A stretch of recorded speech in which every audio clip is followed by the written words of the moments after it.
하나님은 나를 사랑하십니다. 나도 하나님을 사랑합니다. 그리스도 때문에 그렇게 되었습니다. 오늘도 성령 충만 주옵소서. 오늘부터 여러분과 로마서의 말씀을 시작하려고 합니다. 참 많은 기도와 고민을 했고 우리 부교역자한테도 같이 한번 얘기도 나눠봤습니다. 과연 어느 말씀을 시작하는 것이 좋을까? 그런데 결국은 기도하면서 정말 하나님이 우리 교회에 가장 필요한 부분들을 시작하길 원하셔서 로마서 이 말씀을 시작할 수 있도록 하나님이 저에게 많은 마음과 또 생각들을 주셨습니다. 이 로마서는 사실 조금 딱딱합니다. 그래서 로마서를 대하는 성도들이 혼자서 아마 로마서를 읽다가 중간에 책을 덮어버리는 성도들이 꽤 많을 겁니다. 왜냐하면 내용이 굉장히 이렇게 논문처럼 되어 있는 말씀이다 보니까 쉽게 접근이 어렵습니다.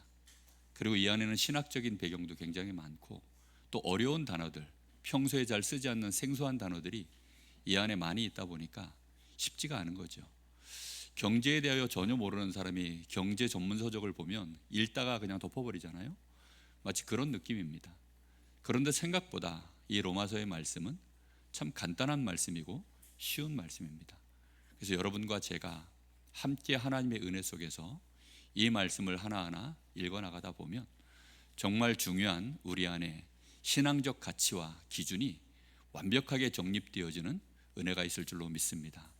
이 로마서를 바울 사도가 쓸 때에는 사실 어디에서 썼냐면 고린도라고 하는 그때 당시의 지역에서 이제 로마로 가고자 하는 여러 가지 열망이 있었어요. 왜냐하면 로마에 교회가 이미 세워져 있는데 그 로마의 성도들을 바울 사도가 한 번도 본 적이 없습니다.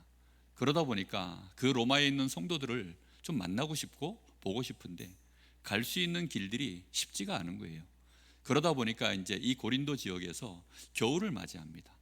그 고린도 지역에서 겨울을 맞이해서 그러면 고린도에 있는 그 로마에 있는 성도들에게 내가 정확하게 하나님의 말씀을 좀 복음으로 기록해서 전달을 해야 되겠다, 이런 마음이 든 겁니다.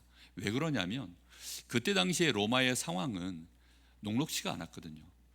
여러분 네로 황제라고 혹시 들어보셨습니까? 뭐 예전에 그 네로라고 하는 네로 25라고 하는 뭐 코미디언 뭐 최양락인가 그 친구가 나와가지고 막 한참 또 뭐 개그를 했던 적도 있는데 정말 폭군이었습니다. 처음에는 굉장히 지혜롭고 뭐 선정을 베풀던 그런 황제라고 하는데 시간이 지나면서 이제 이 사람이 중간중간에 점점 여러 가지 이유들로 인해서 미쳐가기 시작하는 거예요. 그러다가 이제 로마에다가 불을 지르는 사건이 한번 벌어집니다. 이게 미쳤죠. 황제가 자기에게 뭐 어떤 뭔가를 위해서 로마 신에다가 여러 가지 이유 때문인데 하다가 뭔가 영감이 떠오르지 않는다고 로마 신에다가 이제 불을 질러버린 겁니다. 근데 그 소문이 이게 네로 황제가 그랬다라고 이게 이제 자꾸 소문이 나기 시작하니까 그러면 이제 민심이 이상하게 돌아가잖아요. 그러다 보니까 이 네로가 기독교인들이 불을 질렀다라고 기독교인들한테 이걸 뒤집어 씌웁니다. 그러고 나서 이제 기독교인들에 대한 박해가 시작되어지는데 정말 입에 담기 힘들 만큼의 그런 엄청난 핍박이 이제 그 로마에서 진행되어집니다. 그러다 보니까 그 안에 내가 정말 예수를 믿어야 되나? 예수를 나의 주로 내가 고백하고 내가 예수를 믿는다는 것이 이렇게 어렵고 힘든 일인가? 내가 끝까지 예수를 믿는다고 순교까지 해야 되나? 이런 상황들이 자꾸 벌어지니까 그때 이제 이 바울 사도가 그 고린도 지역에서 로마에 있는 성도들에게 복음이 도대체 뭔지에 대하여 정확하게 이제 설명을 해주려고 하는 겁니다. 또한 어떤 상황이었냐면 바깥에서는 그렇게 막 핍박이 들어오는데 교회 안에서는 또 그 유대교를 믿는, 다시 말하면 유대인들 중에 예수를 믿는 유대인 중에 예수를 믿는 유대파 기독교인들이 이제 로마 교회 안에 많이 이제 들어온 겁니다. 근데 먼저 믿는 자들이 사실은 이방인들, 다시 말하면 헬라인들 중에 예수 믿는 자들이 먼저 주류를 이루고 있는데, 거기에 이제 유대파 기독교인들이 들어오면서 보니까 이 사람들이 좋은 자리를 다 차지하고 있는 거예요. 그러니 더욱 강경하게 뭘 얘기를 하냐면, 야, 너희들 할례를 했어? 할례라는 것은 이제 유대인의 징표거든요. 왜냐하면 이 복음이 유대인에게서 시작되어졌기 때문에, 그래서 유대인의 율법, 유대인의 이 할례, 이런 것들을 너희들이 받지 않으면 너희는 예수만 믿어서는 구원받을 수 있는 게 아니야. 너희가 지금 그 자리에 있을 자격이 안 돼. 그러면서 이제 그걸 가지고 자기들의 세력을 밀고 들어가는 이제 이런 일들이 벌어지니까, 그래서 거기에 대하여 이제 교회가 자꾸 시험이 들고 분란이 드니까 교회에 오면 평안하지 않은 거예요. 밖에 나가면 또 로마의 이 핍박이 너무나 힘든 겁니다. 그런 상황 속에서 이 바울 사도가 이제 복음을 설명해서 정확하게 언어로 쓴 겁니다. 그때 나이가 벌써, 이 바울의 나이가 50대에 들어섰으니까 요즘 50대하고 그때 50대는 다르거든요. 어떤 분이 그 48년생이신데 그럼 지금 나이가 이제 77세신 거죠. 그래서 77세시면 근데도 참 건강하시네 그랬더니, 내가 77세가 아니고 49세야 그러시더라고요. 49세는 또 뭐야 하필이면 그랬더니 77에 49 이러시더라고요. 그러면서 그렇게 얘기했어요. 너무 우스워가지고. 근데요, 오늘날 뭐 70대라 그래도 그렇게 안 보이잖아요. 근데 예전에는 우리 한국에도 환갑잔치를 하고 뭐 이런 이유가 60대 나이면요 정말 어른이거든요. 그러니까 이미 50대면 요즘처럼 뭐 안경이 있는 것도 아니고 뭐 라식 수술을 받을 수 있는 것, 그러니까 눈이 이제 바울 사도도 침침하고 안 보입니다. 그래서 더디오라고 하는 제자를 불러서 이제 구슬로 한마디 한마디 해주는 거를 그가 이제 대필해서 기록해서 이거를 완성을 해가지고는 베베라고 하는 여제자에게 로마에다가 편지를 심부름시켜서 이 성경이 이게 이제 우리에게 남아서 전승되어진 것입니다. 여러분, 이 복음, 이 로마서가 어떤 어마어마한 비밀이 이 안에 있냐면, 참 굉장히 이 로마서는 많은 이 로마서를 아시는 분들이 하는 얘기가 위험한 책이다라고 이렇게 말씀들도 해요. 왜냐하면 로마서 읽다가 인생 자체를 터닝하는 사람들이 생각보다 많기 때문에, 그리고 이 로마서가 사실은 시대를 바꾸는 그런 역할들을 하는 지침서이기도 하기 때문에, 종교개혁 일으켰던 마틴 루터, 뭘 가지고 그가 이 종교개혁을 이루었습니까? 그가요 사실은 학자예요, 학자. 그래서 그 학교에서 이제 신학생들 가르치다가 로마서를 이제 강의를 하다가 로마서를 쭉 보니까 그 안에서요 이신득이, 다시 말하면 믿음으로 의로워진다라고 하는 이런 분명한 신학적 기준이요 정립이 딱 돼버린 겁니다. 그래서 이제 우리가 잘 아는 99개의 그 반박문을 어느 한 교회 성당의 입구에 붙여놓고서는 이제 여기에 대하여 답을 해달라 하면서 종교개혁을 하려고 한 것이 아닌데, 어쩌다 보니까 떠밀려가지고 누가 밀었어요. 누가 날 밀었어. 이런 상황이 돼가지고 그렇게 해서 사실은 종교개혁이 시작돼 버린 겁니다. 우리가 잘 아는 어거스틴, 그 어거스틴은 정말 탕자 중에 탕자였는데 어느 날 이 사람이요 정말 뭐 여자를 술 먹고 여자 마음껏 자기 하고 싶은 대로 인생을 그렇게 살고 있었는데, 그 유명한 어머니가 모니카라고 하는 어머니지 않습니까? 근데 이가 어느 날 이제 그날도 술을 먹고 잠이 들었는데 꿈속에 성경을 보라라고 하는 갑작스러운 뭔가가, 이게 이제 꿈속에서 벌떡 일어나서 성경을 딱 폈는데 그게 로마서 13장에 거기에 나오는 술 취하지 말라, 이는 방탕한 것이니 이러면서 이제 말씀을 그걸 딱 보게 된 겁니다. 그래서 우리가 알고 있는 그런 어거스틴, 성 어거스틴이라고 하는 사람으로 그렇게 인생이, 요한 웨슬레도 마찬가지입니다. 이런 웨슬레라고 하는 우리가 잘 알잖아요. 감리교의 창시자입니다. 그가 어느 날 시험이 들고 힘이 빠져가지고 그냥 누워 있습니다.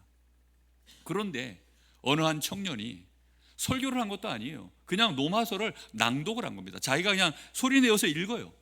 근데 그걸 읽는 소리에 성령의 감동이 임해가지고 그가 힘을 얻어가지고 그렇게 우리가 알고 있는 요한 웨슬레의 그런 여정을 가게 됩니다. 여러분, 이 말씀이 저와 여러분을 변화시키기에 충분한 하나님의 복음인 줄 믿습니다. 여러분, 오늘 이 복음을 우리가 시작할 터인데, 사실은 이 로마서는 성경의 보석이라고 표현되어 있습니다. 이렇게 반지가 있으면 이 반지에 이제 이 테두리가 있고 그 다음에 그 위에 보석이 달려 있잖아요. 그게 로마서를 바로 그 반지 위에 보석과 같은 부분이다. 성경이 66권인데 특히 이 로마서는 거기에 보석이다. 그 보석 중에서도 가장 빛나는 부분이 있는데 그게 로마서 8장이라고 합니다. 그래서 로마서 1장부터 11장까지 말씀이 하나님의 복음에 대한 정확한 설명입니다. 정말 하나님이 우리에게 주신 복음이 어떠한 복음인지, 그리고 이제 그냥 단순히 복음만으로 그러면 우리는 다 끝났다 이게 아니고 그 뒤에 그럼 이 복음을 가지고 우리가 어떻게 이 복음 가진 자답게 거룩한 우리의 여정을 걸어갈 것이냐, 우리의 삶을 이제 복음 가진 자로서 어떻게 살아낼 것이냐, 거기에 대하여 12장부터 16장까지 이렇게 이제 기록되어져 있습니다. 사실은 사람이 가장 최고의 중요한 작품이죠.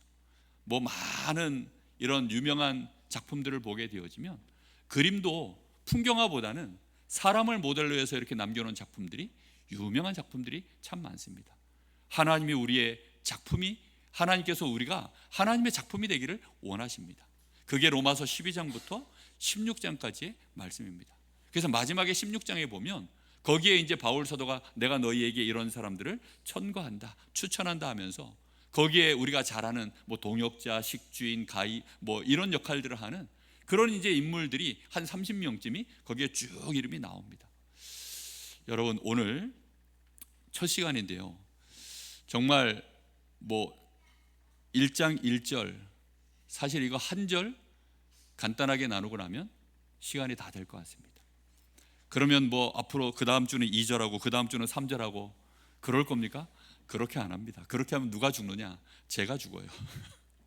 그렇게 할 능력도 안 되고. 근데 오늘 1장 1절이 왜 그렇게 중요하냐면 이게 이제 중요한 서론이기 때문에 여러분이 오늘 이 말씀을 좀 베이스에 잘 깔고 그렇게 말씀을 좀 같이 시작했으면 좋겠습니다. 오늘 여기 말씀해 보니까 일단 첫 절은 바울 사도가 자기를 소개하는 장면입니다. 여기 지금 뭐라고 소개하냐면 그리스도의 종, 예수 그리스도의 종 바울은 이라고 표현합니다.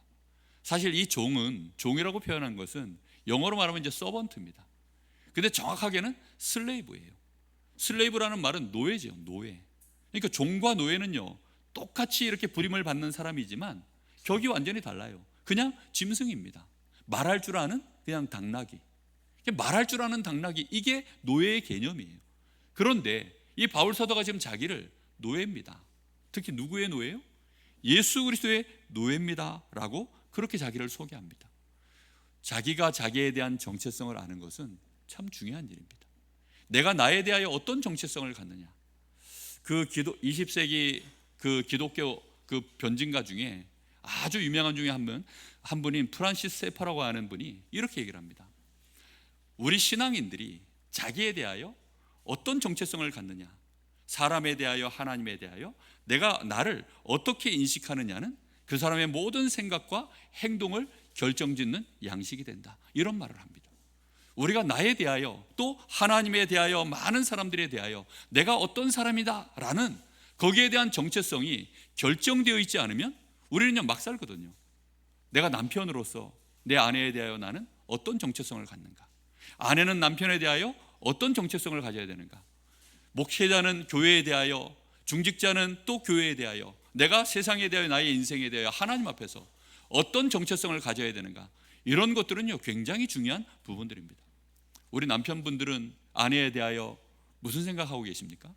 나는 남편으로서 내 아내에 대하여 나는 어떤 사람이야, 혹시 그런 생각 정확하게 하고 계십니까? 그런 것들이 있어야만 정확하게 되어지거든요. 오늘 바울 사도는 자신을 노예입니다 라고 표현하고 있습니다. 근데 바울 사도는 단순히 그때 당시에 그 신분 제도가 있으니까 그때 당시에 노예에 대한 표현도 맞아요. 그런데 그 표현이 맞습니다. 맞는데 사실은 신명기 15장 12절 17절에 그 말씀의 배경 속에서 이 말씀은 나오고 있습니다. 혹시 이 말씀을 자막으로 지금 띄울 수 있나요? 어렵나요? 예, 사전에 내가 좀 얘기를 했어야 되는데 제가 한번 읽어드리겠습니다. 띄울 수 있습니까? 네, 띄웠습니까? 감사합니다. 자, 여기 말씀에 보면 제가 한번 읽어보겠습니다.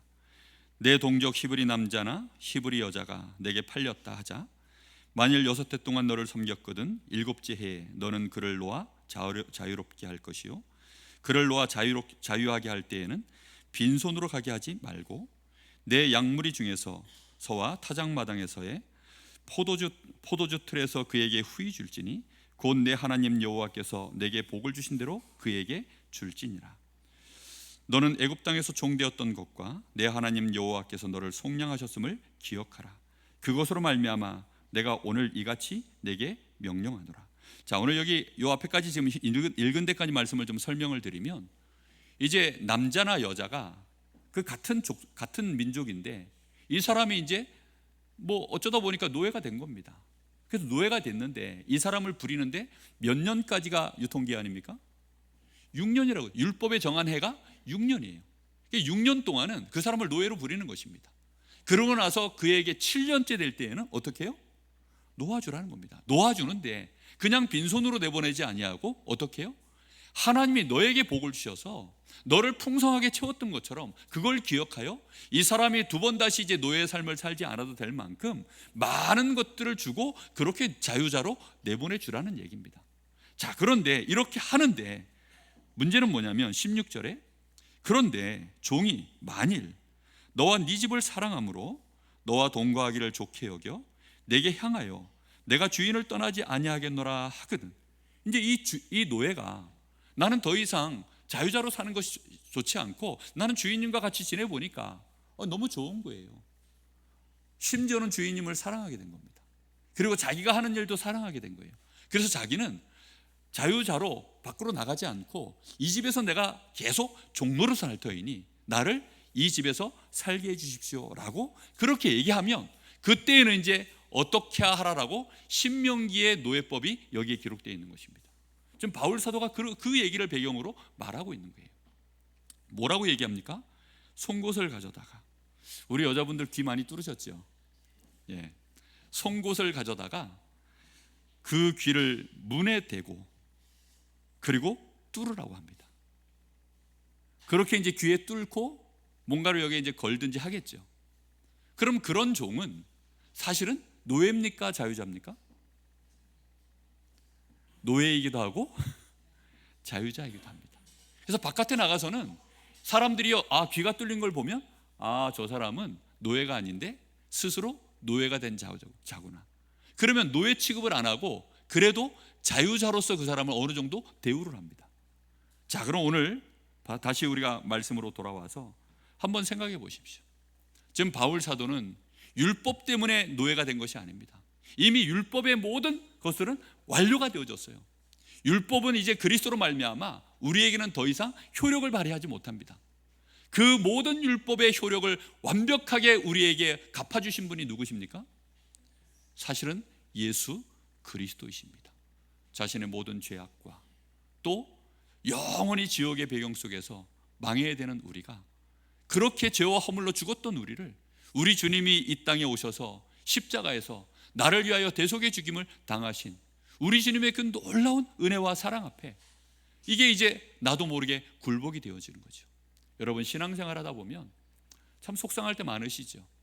사람 때문에, 이 눈치 없는 목회자 때문에, 인격이 모자란 목회자 때문에, 또 같은 신앙생활하는 교회 안에 성도들 때문에, 또 여러 가지 같은 신앙생활하는 교회 같은 가족들 때문에 부부싸움 하다 보면 이 여자가 내가 교회 나가는 게 소원인데 그걸 알고 남편이 나 교회 안 나가 이렇게, 그런 경우들도 많고 얼마나 많습니까? 우리가요, 그런데요, 정말 생각해 보셔야 됩니다. 우리가 누구를 믿는 것입니까? 남편을 믿는 겁니까? 아내를 믿는 겁니까? 목사를 믿는 겁니까? 교회 중직자를 믿는 겁니까? 누굴 믿습니까? 우리 주님 예수 그리스도를 믿는 거 아닙니까? 여러분, 그 주님이 우리를 섭섭하게 하신 것 있습니까? 그 주님께서 우리에게 나쁜 짓 한 것 있습니까? 근데 많은 신자들이요, 어느 날 교회를 떠나요. 그리고 시험 들어 있습니다. 마음으로부터 벌써 식어버린 신자들이요, 너무나도 많은 거예요. 그런데 바울 사도가 어느 날 사람 쳐다보고 사람 예수를 보고 그도 예수를 인정하지 않은 겁니다. 그리고 예수님의 제자라고 하는 자들을 보고 있으니까 너무 수준 떨어지고 말이 안 되는 거죠. 그러다가 이 바울도요, 어느 날 정말로 예수 믿는 자들을 핍박하고 예수를 핍박하고 그렇게 인생을 살아가던 자였습니다. 그런데 그런 그를 어느 날 주님께서 찾아오셔서 그의 인생을요 완전히 그리스도의 사랑으로 녹여버린 것입니다.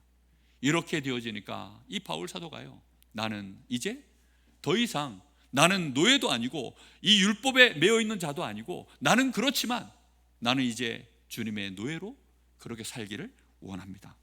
그게 바로 사랑의 노예입니다. 우리 한번 고백해 보는 거 어떨까요?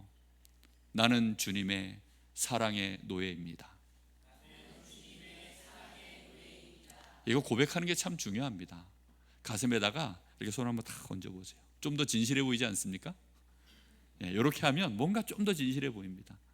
그리고 혼자 그냥 하늘을 보고 멍하니 하면 덜 진실해 보입니다. 옆 사람 눈을 딱 쳐다보고. 이런 거 안 좋아하시죠? 그런 거 안 좋아하시는 분들은 혼자서 하시면 됩니다. 다시 한번 눈을 감고 하셔도 돼요. 나는 그리스도의 사랑의 노예입니다. 여러분, 이 사실은 너무나도 중요한 일입니다. 보니까 이런 사랑의 노예처럼 살아가시는 분들이 우리 주변에 있지요. 그게 누구냐면 엄마들입니다. 엄마들. 이 어머니들이 애 키우는 거 보면 참 자녀들에게요 노예 비슷해요. 뭐 보면 진짜 자녀들이 말도 안 되는 짓들을 하는데도 그냥 그 자녀들을요 다 받아주고, 야 오냐 오냐 해주고, 심부름 다 해주고, 밥 해주고, 빨래 해주고, 심지어 그런데도 또 자녀들은 또 무슨 배짱인지 부모한테 엄마한테 서운하다고 함부로 막, 아빠는 또 무서워서 말도 못하고 막 그런데도 불구하고요 엄마들은 또 뭐가 좋은지 헤헤거리고 또 다시 그 자녀가 조금만 또 웃으면 좋아가지고 한 달 동안 자녀를 위해서 헌신하고 나서 계산을 다 해가지고 정산을 해보니 300만 원 되시겠습니다. 이런 엄마들이 있습니까? 그런 엄마들은 없어요. 그게 이 엄마가, 부모가 자녀에게 그렇게 사랑하니까 사랑의 노예로 그렇게 자신을 헌신하는 것이죠. 우리는 예수 그리스도의 종, 예수 그리스도의 노예, 이 축복 속에 들어가기를 예수님의 이름으로 축복합니다.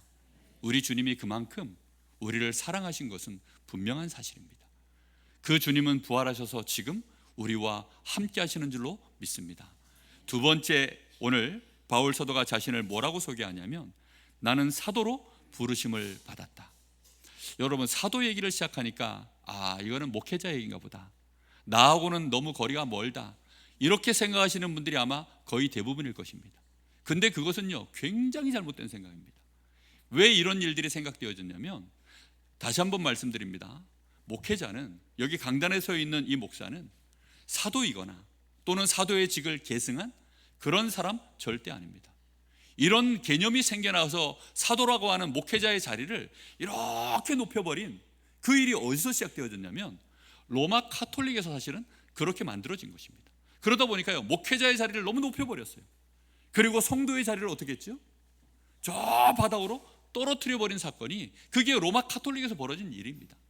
지금도 그러다 보니까 목사의 자리는 너무 높고 성도의 자리는요 너무 낮은 거예요. 그러니까 목사와 성도가 서로 소통하고 대화하고 교제하는 것이요, 그게요 너무 어려운 일처럼 그렇게 되어져 있는 경우들이 너무 많습니다. 오늘 여러분들이요 정말 이 사도라고 하는 개념이 무엇인지 우리는 알아야 됩니다. 저도 사도가 아닙니다.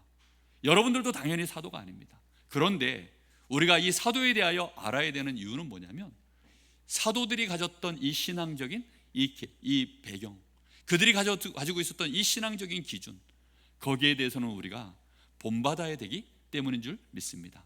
사실은 믿음의 선진들은요 다 이 사도적 개념을 가지고 있었어요. 사도라는 말 뜻 자체는 뭐냐면 보내심을 받은 자라는 뜻입니다.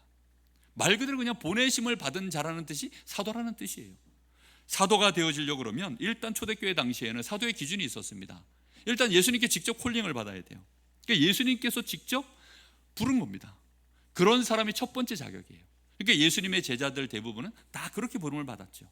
그리고 두 번째가 뭐냐면 예수님께 직접 가르침을 받아야 됩니다. 그리고 세 번째 기준이 뭐냐면 예수님의 십자가 이후에 부활하심을 직접 목격한 자여야만 사실은 사도라고 정식 인정을 받습니다. 그럼 바울 사도는 사도가 맞을까요, 안 맞을까요? 이제 여기에 대하여 의견들이 분분한 것입니다.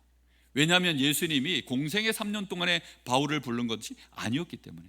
근데 바울 사도는 예수님께 직접 부르심을 받는 사건이 사도행전 1장에서 보면, 사도행전 9장에 보면 다메섹에서 그 사건이 벌어집니다. 그래서 예수님이 직접 바울을 찾아가셔서, 그리고는 이제 부활하신 주님이 그곳에서 바울을 만나고 그곳에서 바울에게 우리 주님이 말씀을 다 주십니다. 그리고 바울에게 사명도 주셔서 보내시는 거예요. 그러니까 그 세 가지 일이요, 한 번에 거기에서요, 그냥 일시에 이루어진 일입니다. 그래서 바울 사도는 사실은 사도가 맞습니다. 그런데 바울이 원체 이게 짧은 속성으로 일이 진행되다 보니까 자기 자신을 소개할 때, 원래는 사도가 되려고 그러면 그래서 주님과 함께 3년 공생애를 같이 해야 되는데 3년을 다 채웠습니까? 못 채웠습니까? 못 채웠죠. 애가 태어나려고 그러면 뱃속에서 몇 달 있어야 돼요? 10달 있어야죠. 근데 10달 다 못 채우고 나오면 뭐라고 그러죠?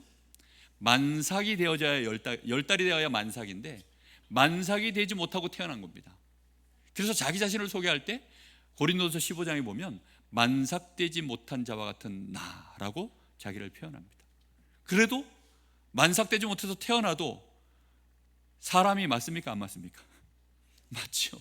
바울 사도도 그렇게 자기의 사도직에 대하여 변명을 하는 겁니다. 근데 왜 굳이 내가 사도야, 자기의 자존심을 세우고 자기의 위치를 확고히 하려고, 자기를 변호하려고 지금 내가 사도야 라고 말하는 것이 아니라, 사실은 자기가 사도로서 인정을 받아야만 바울 사도가 지금 말하고 있는 이 로마서의 이 복음이 정확하게 사람들에게 정통성을 인정받기 때문입니다. 복음이 너무 중요하기 때문에, 그래서 자기에 대하여 변론을 하는 거예요. 여러분, 우리는 그리스도께 부름받은, 그리고 보냄을 받은 사도와 같은 축복을 받은 줄로 믿습니다. 여러분, 이 말씀이 오늘 우리에게 너무나 중요합니다. 자, 성경에 보면요, 보냄을 받은 자의 이 비밀을 아는 것은 너무 큽니다. 특히 그 일에 대표적인 인물을 하나 꼽자면 요셉입니다. 요셉은 우리가 잘 아는 것처럼 10명의 형이 위에 있고, 어머니가 일찍 돌아가시고 아버지의 이 편애를 받음으로 인해서 형제들과 요셉 사이는 굉장히 안 좋았습니다. 그러다 보니까 이제 요셉이 어느 날 형들한테 계속 어려움을 당하는데 요셉이 꿈을 2번 꿉니다. 하나님이 주신 꿈이죠. 근데 그 꿈의 내용이 너무 크고 형제들에게 약간 굴욕감을 주는 그런 꿈 내용이에요. 그걸 이제 형님들에게 눈치 없이 말했다가 더 미움을 받은 거죠. 그러다 어느 날 이제 요셉이 아버지의 심부름으로 형들에게 갔는데, 저 들판에 있는 형들을 찾아갔다가 형들이 요셉이 오는 것을 보고 저걸 죽이자라고 논의를 한 겁니다. 근데 한 명의 형이 나와서 죽일 필요까지 있겠냐, 저를 팔아버리자. 그래서 애굽의 이제 상인이 지나갈 때 그를 노예로 팔아버립니다. 그렇게 해서 요셉은요, 노예로서 정말 참담한 그런 여정을 걸어갑니다. 자, 그러다가 어느 날 이제 이 요셉이 애굽의 총리가 되어지는 사건이 벌어집니다. 요셉의 인생의 하이라이트를 얘기하자면 언제쯤이라고 여러분 생각되십니까? 애굽의 총리 됐을 때, 드디어 이제 총리가 되어지는 세레모니를 하는, 그 대관식을 하는 그 순간이 요셉의 인생의 하이라이트일 것 같습니까? 사실 그렇지 않습니다. 요셉의 인생의 하이라이트는 창세기 45장 5절에 나와 있습니다. 요셉이 뭐라고 얘기하냐면, 형님들이 이제 자기 앞에 쌀 사러 왔는데 요셉이 자기를 커밍아웃해요. 내가 요셉입니다. 형님들이 나를 애굽에 팔아버렸던 바로 내가 그 형님들의 친동생 노예입니다. 요셉입니다. 그러니까 형님들이 깜짝 놀랄 거 아닙니까? 근데 그 요셉이요, 형님들 앞에 하는 얘기가, 형님들이 나를 이곳에 팔았다고 해서 두려워하거나 놀라지 마십시오. 생명을 구원하시려고 하나님이 나를 앞서 이곳에 어떻게 했다라고 나오죠? 보내셨습니다.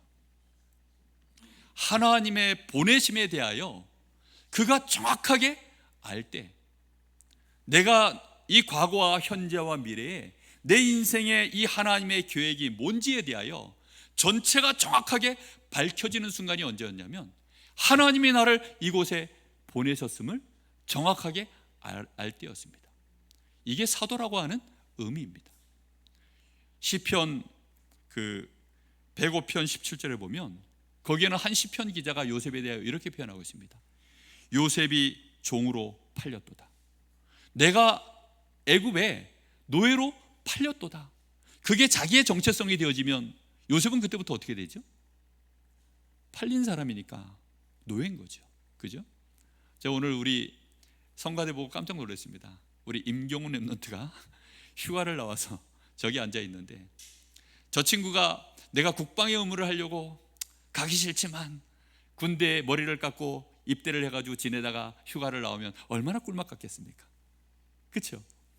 그런데 만약에 다시 또 그럼 휴가를 끝내고 부대 복귀를 해서 이 위병소를 통과해서 들어가려고 그러면 얼마나 또 쓴맛일까요?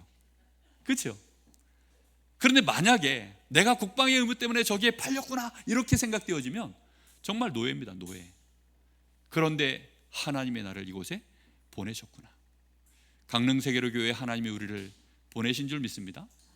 여러분의 가정에 하나님이 여러분을 보내신 것입니다. 내가 시집 간다고 저 잘생긴 남자의 얼굴에 팔려가지고, 내가 저 집에 돈에 팔려가지고 내가 이렇게 시집을 왔구나 이렇게 되어지면 그때부터 지옥 시작입니다. 내가 성적이 모자라가지고 이 강릉의 이 지역의 지방대학에 내가 왔구나. 우리 대학생들 그렇게 생각하면요, 그때부터 대학생활이 지옥입니다. 내가 좀 더 공부 열심히 할걸, 내가 뭐 어쩌다 보니 이런 직장밖에 못 다니는구나 이렇게 생각되어져서요, 그렇게 생각되어지면 직장 생활이 너무나도 어렵습니다. 여러분, 목사라고 다를 것 같습니까? 목사라도요, 이 사도라고 하는 이 어마어마한 영적 비밀, 이 축복을요 내가 믿음으로 소유하고 있지 않으면요, 목사 쉬울 것 같습니까? 어려울 것 같습니까? 오죽하면 목사를 고목나무에 비유할까요? 속이 다 썩은 고목나무가요 목사라고 합니다. 오죽하면요 그렇게 비유합니다.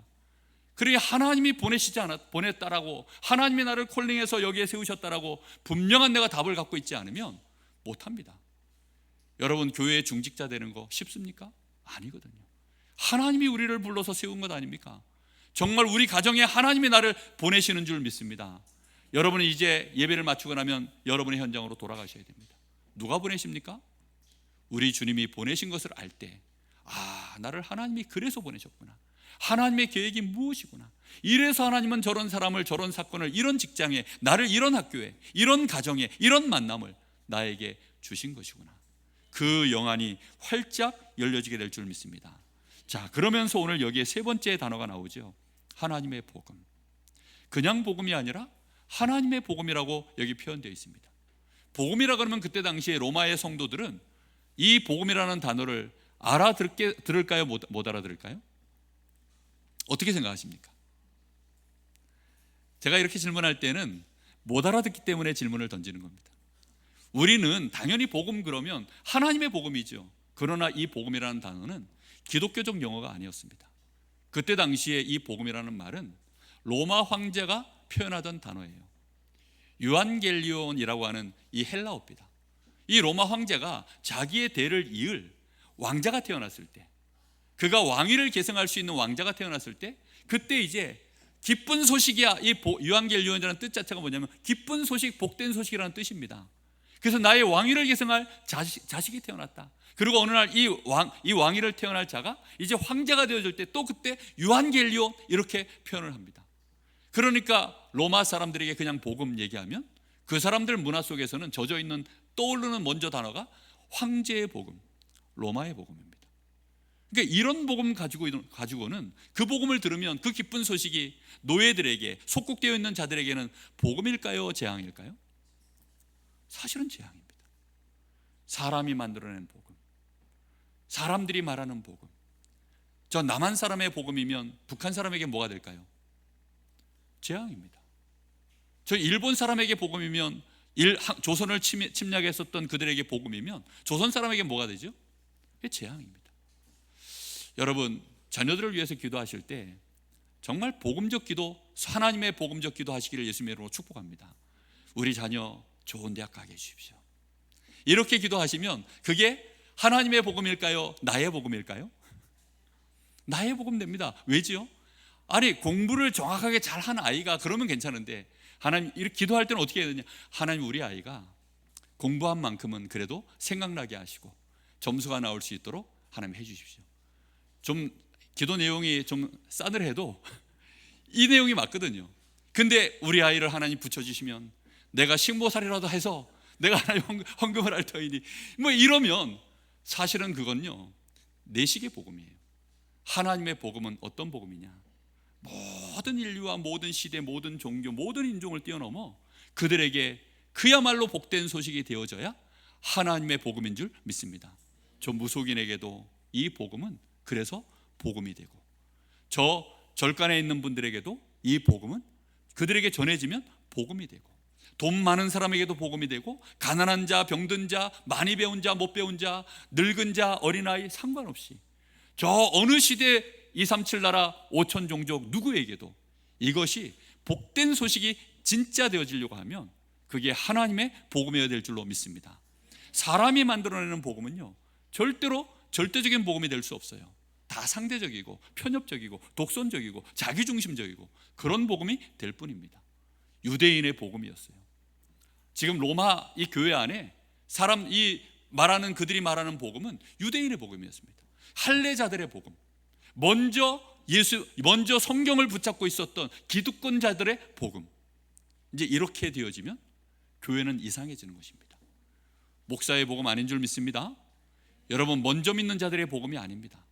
이것은 하나님의 복음이요, 그래서 이 복음은 오늘 처음 믿는 자에게도 복음이요, 저 아직 예수를 믿지 않는 자에게도 복음이요, 오래 예수를 믿은 목회자인 저와 우리 중직자에게도 하나님의 복음이 되는 줄 믿습니다.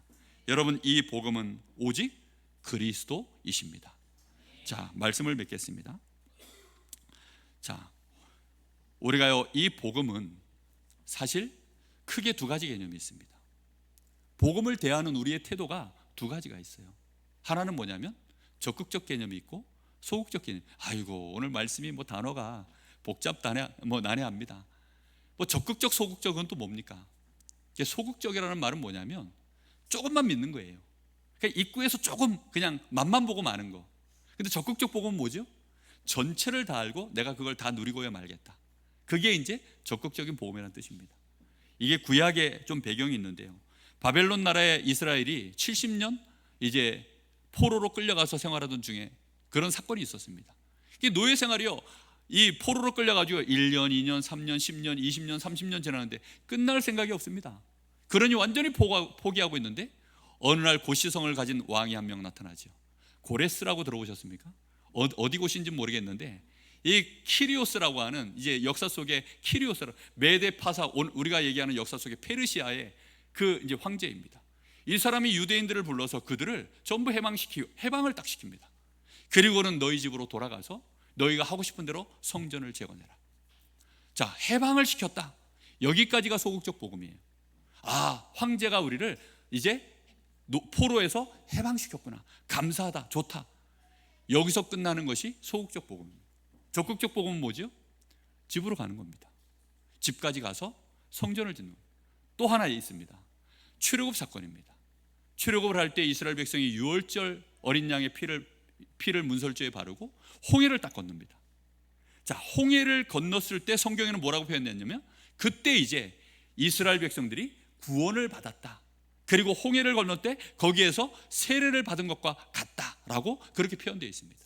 그러다 보니까 이스라엘 백성들이 애굽에서 나와서 그 이제 홍해 그 비치에서 거기에서 쫙 파라솔을 깔고 거기에 이제 거기서 막 신나게 맛있는 거 마시면서 망고 주스를 먹었는지 모르겠는데 그렇게 먹으면서요 포럼을 하는 겁니다. 야, 우리 출애굽할 때 좋았지. 야, 우리가 그 애굽에서 나올 때 이랬지 저랬지. 야, 나 홍해 건널 때 정말 깜짝 놀랐어. 이러면서 막 얘기들을 하겠죠. 그러면서 거기서 이제 포럼을 끝나고 빨리 가나안 땅으로 가야 되는데 안 가고 거기서 계속 놀고 있는 겁니다. 그게 소극적 복음이에요. 많은 신자들이요, 예수 믿고 구원받을 때 그 구원의 감격이 참 큽니다. 십자가 100번, 1000번, 만번을 말해도 부족함이 없는 게 십자가입니다. 그렇죠? 그런데 그 갈보리산의 그 사건은 사실은 하나의 이정표입니다. 이정표라는 뜻은 뭐죠? 지나가야 될 통과 지점이라는 겁니다. 지나가야 되는 것입니다. 그걸 무시하라는 말도 아닙니다. 그 문을 들어서서 지나가야 되는 겁니다. 여러분, 보니까 유튜브에 이렇게 보니까 집이 얼마나 어마어마한지 대문만 100억짜리 대문이 있더라고요. 집 대문만 100억이에요. 그러니까 사람들이 거기가 관광지가 돼가지고 그 집 대문 앞에 가가지고 사진 찍고 부위하고 난리도 아니에요. 그럼 거기서 빨리 이제 사진 찍고 어디로 들어가야 돼요? 거실을 지나서, 그리고는 이제 거실을 들어가서 안방도 들어가보고 작은 방도 들어가고 화장실도 들어가보고 뭐 그 안에 다 이렇게 보면서 그렇게 해야죠. 근데 거기 들어갈 생각으로 대문에서만 사진 찍고 그러다가 어느 날 아유 다 봤다 뭐 별거 없냐고 그냥 가버리면 그게 이제 소극적인 복음이라는 뜻입니다. 너무나 많은 신자들이요, 예수 믿고 구원받아서 감사합니다, 할렐루야, 찬양하고 그렇게 평생을 살다가 끝나시는 분들이 참 많아요. 그런데 하나님이 우리에게 예비하신 축복은 로마서를 이제 뒤에 읽어가 보면 너희는 그 정도가 아니야. 너희는 나의 상속자들이야. 너희는 나의 모든 좋은 것들을 상속받기 위하여 내가 너희를 양자로 삼았어. 뿐만 아니라 너희는 이 땅에 정복자로, 모든 사람을 살리는 자로 내가 너희를 전도자로 세웠어. 너희는 그 축복된 삶을 살아가야 될 사람들이야 라고 말씀하고 있는 것이 하나님이 우리에게 주신 복음의 전체 내용입니다. 여러분, 그 복음 전체를 우리는 붙잡고 이제 우리의 신앙의 여정을 가야 될 줄로 믿습니다. 오늘 여러분 한번 함께 기도하실 때 생각 한번 해보시기 바랍니다. 나는 지금까지 예수를 믿었는데 나는 어떻게 나의 정체성을 정의해서 예수를 믿었습니까? 나는 그리스도의 종, 오늘 그 단어를 들었는데 나는 그리스도를 정말 사랑해서 그리스도의 종 되기를 원합니까? 저도 한 주간 동안 이 질문을 참 많이 했습니다. 처음에는 너무나 안 되니까 강제로 나 그리스도를 사랑해서 그리스도의 사랑의 노예 되기를 원합니다. 계속 하다 보니까 그게 너무 맞더라고요. 그래서 나 그리스도 사랑의 노예입니다. 그렇게 고백이 오늘날 되어졌습니다. 나는 주께서 보내신 자 맞습니까? 그 질문을 또 해봤습니다. 해보니까, 질문 안 하면 모르는데 해보니까 맞더라고요. 하나님이 나를 이곳에 보내셨더라고요. 그리고 하나님이 주신 이 복음이 나에게 주신 복음, 완벽한 복음이었더라고요. 이 복음으로 하나님, 이제 나는 내 여정을 가고자 합니다. 여러분, 눈을 감고 마음을 담아 오늘 주신 말씀들을 가지고 여러분의 정체성을 하나님 앞에서 신앙 고백으로 드리는 시간 갖기를 바랍니다. 기도합니다.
전능하신 우리 주 예수 그리스도의 이름으로 기도하옵나이다. 아멘. 찬송가 310장 찬양 드리겠습니다.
아시는 주님 늘 보호해